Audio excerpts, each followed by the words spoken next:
Okay, میں آپ سے ایک بات کہتا ہوں، یہ میرے ہاتھ میں موبائل ہے، یہ خود بنا ہے، ہزاروں سال گزرے ہیں، ریت کے ذرات سے یہ موبائل خود بخود بنا، اس کے آپشنز خود بنے، no Steve Jobs, no Apple, no Samsung, nobody did nothing, خود بنا یہ۔ مانیں گے آپ یہ میری بات؟ نہیں مانیں گے نا؟ تو پھر یہ بتائیے کہ اس موبائل میں ایسا کیا ہے جو میری باڈی سے زیادہ کمپلیکیٹڈ ہے؟ Does it heal it self?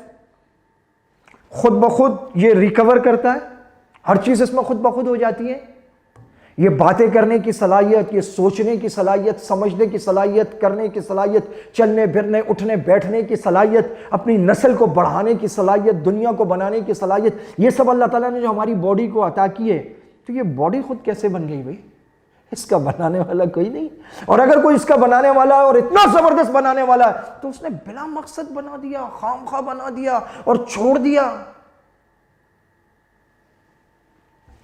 ایک اللہ ہے، اس نے بنایا ہے، اور اس کا چیلنج ہے کل نفس ذائقۃ الموت ثم الینا ترجعون۔ ہاں، مرو گے بھی اور پھر ہمارے پاس پلٹ کے بھی آؤ گے، اور ثم پھر ہم پوچھیں گے تم سے کہ کیا کرتے رہے ہو تم۔ اللہ تعالیٰ یقین کامل عطا فرمائے اور آخرت کی تیاری کی توفیق عطا فرمائے۔